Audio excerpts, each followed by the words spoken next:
Actually, it's a very special part of this morning's event.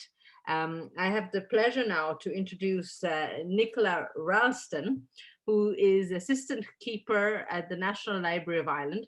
Nicola is an exhibition curator and project manager in the National Library of Ireland's Department of Exhibitions, Learning and Programming. In recent years, she has curated many of the National Library's Decade of Centenaries exhibitions, including the Dublin Lockout, World War Ireland, and From Turmoil to Truce, photographs of the Irish War of Independence. And this morning, she's going to, this is going to move many of us to tears, because we are huge fans of this individual. This morning, Nicola is going to speak about Christopher Robson photographic collection that was presented in December 2015 to the National Photographic Archive by Bill Foley, Christopher's civil partner, and the Gay and Lesbian Equality Network, GLEN, known as GLEN, in the presence of President Michael D Higgins. And Nicola will explain the significance of the collection and share how the National Library has worked to create Living with Pride, a major exhibition of Christopher's photography to be launched in 2021. I'd say, Chris, wherever he is, he's smiling down on us. Thank you so much. Go, take it away, Nicola. So I'm just about to share the screen with you all.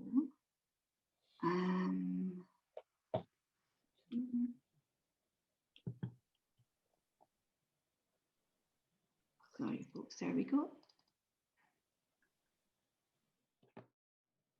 Okay, so I hope you have that okay. Yeah. Lovely.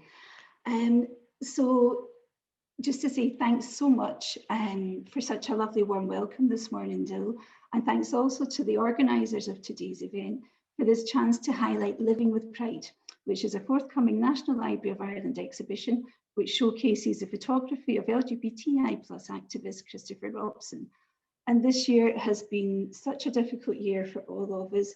It really is a treat to be able to talk about something that we can hopefully all look forward to next year. Just move on. So I'll start with just a very quick recap of a few of Christopher's very many achievements as an activist. You can see Christopher here on the right, pictured with his partner, Bill Foley. In Ireland, Christopher was a founder member of Gay Health Action and GLEN, the Gay and Lesbian Equality Network.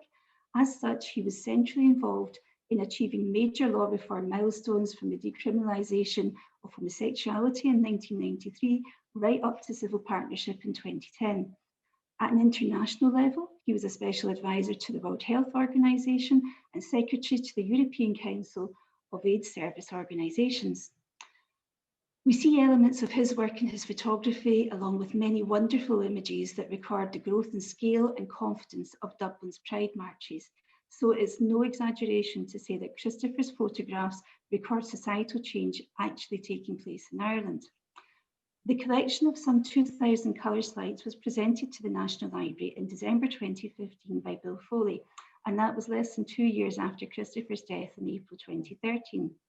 That collection and Bill's subsequent donations helped to ensure that LGBTI plus history is represented within the National Library and therefore in the story of Ireland.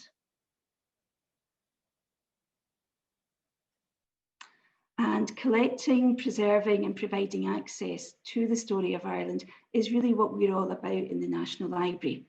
A few years ago, we established a diversity and inclusion working group to ensure that these particular considerations were being taken into account in our day-to-day work. And you can view our current policy on the NLI website. If you just do a search for National Library of Ireland and a diversity, you should get to there, okay. And you might just spot a couple of familiar faces in this picture taken at our first ever diversity forum, which was attended by almost 80 participants in January 2019. So the Christopher Robson collection and the wider Living with Pride project really is an example of that diversity and inclusion policy in action. So following the initial collection phase in 2015, we have now preserved the collection by storing it to conservation standards, and then through cataloguing and digitisation, we've made the collection available to view, study and enjoy online 24/7. Anywhere that you are, you can have access to it. So that's fantastic in itself, but the exhibition really allows us to take things to the next level, because it's a very public statement of the National Library's commitment to LGBTI plus representation. The exhibition has been created using a sort of a multi-layered nothing about us without us approach, which was important to us. On there. So the first and most fundamental action that my colleague Carol Maddock and I took in curating the exhibition was to collaborate very, very closely with Bill Foley, Christopher's civil partner. The relationship spanned 35 years, and Bill was both our expert advisor and the show's co-curator. He approved our approach, our image selections, the tone of the exhibition. He made text recommendations, and he was just so very generous in sharing his knowledge as we sought to confirm names, locations, and dates. It was an absolute pleasure and a privilege to work with someone whose activism has helped to change Irish society, and I feel just extremely lucky to have had that opportunity. Okay. We were also lucky in that Carol and I were able to undertake training with Shout Out in February of 2020, back in the days of face-to-face training courses. If anybody else can quite remember that, it seems so long ago now. I'm really glad that Carol and I were able to have that in-person experience, but you'll be glad to know that COVID hasn't held back the rest of the National Library, as lots of our colleagues have undertaken online training with Shout Out, and that happened back in the first lockdown. Okay, so in terms of the exhibition content itself, we were really keen to incorporate the voices of those who were there and lived through this history as it actually happened.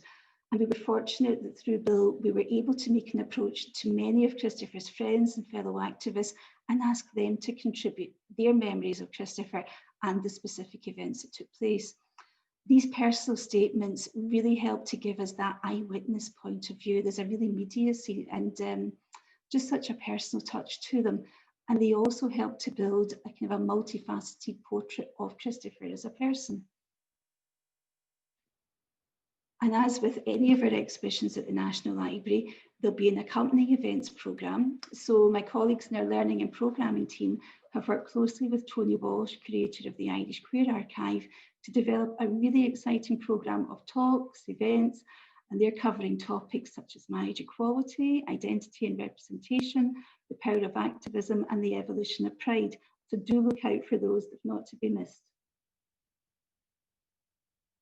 Okay. And we'll just move on to my final slide. And I'd ask you to please look out for this too. It's the exhibition logo, and I hope you're going to be seeing lots of it. And there beside it is the exhibition venue, where I hope we're going to be seeing lots of you. It's the National Photographic Archive. It's on Meeting House Square in Temple Bar. And if you'd like to receive updates on Living with Pride, you can follow us on all the usual social media platforms. And yet, by doing so, you're going to hear about the NLI's other activities, whether that's new acquisitions, online tours, talks, the whole gamut's going to be there.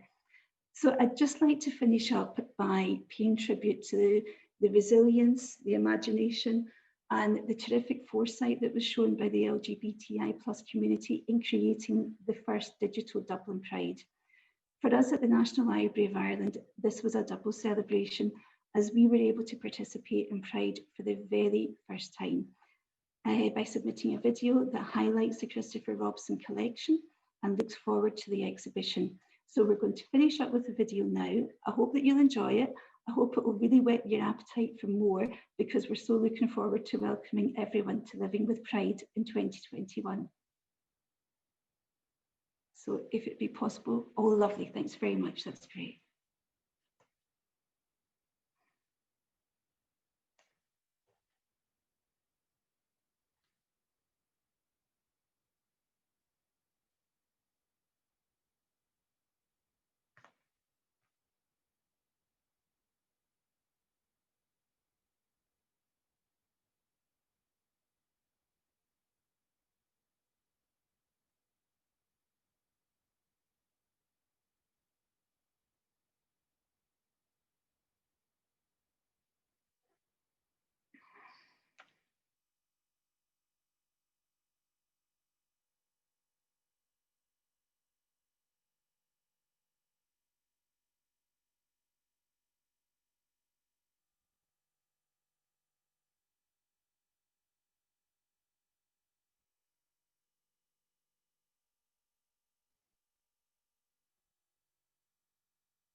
Thanks very much.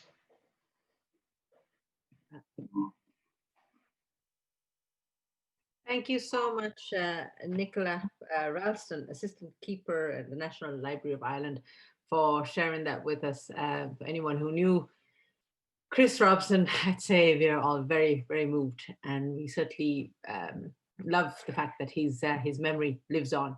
I think as members of the as part of a kind of the older members of the LGBTQ community, I'm always very I'm very mindful to remind young members of the community that where we are today is very much thanks to giants like Chris, dedicating his life to advancing the rights of the LGBTQI plus community here in Ireland. So once again, thank you very much to the National Library of Ireland for that. Okay, so we'll have yes. parties joining us. Great. Thank you very much, Nicola. Thank you for sharing your time. Okay, so moving on to just a few comments that I wanted to share with you. Thank you so much for letting us know where you're joining us from and sharing your wellness tips. So I'm just going to share a couple of comments with you. Rachel Hughes is an information and support officer with SHINE, a nationwide organization supporting people affected by mental health difficulties, with one of their projects being Sea Change, which runs the Green Ribbon campaign. It's a huge privilege of mine to have worked with Sea Change for a number of years as one of their ambassadors. And while I have been supporting others, my go-to has been getting out for walks, somewhere green if possible, with music pumping in my ears. I like it, Rachel. That's the way to do it. Music is just a great way to unwind and just lift your spirits.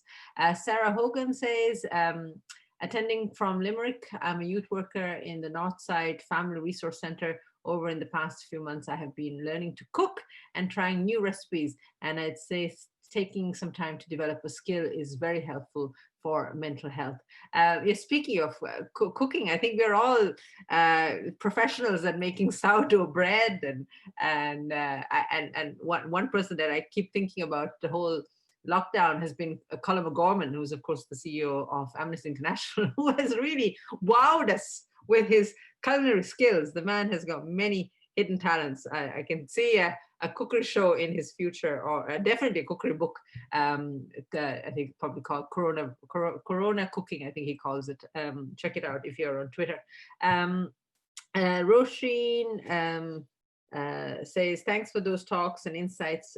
Really good food for thought. Sorry, still talking about thinking about food. Idel asks Forinia, how can we get on the waiting list for the Belong To training? Well, I'd say the best thing to do is for you to actually contact Belong To. As you heard from Munia, they're going to be rolling out more in the coming months. Sinead is saying, I'm really enjoying the life stories, expertise, and dialogue from all the presenters. Thank you so much for being so honest and generous with your time. Okay, so we'll keep those the comments coming in and questions coming in, and also your wellness tips as I'll try and get them in between our conversations.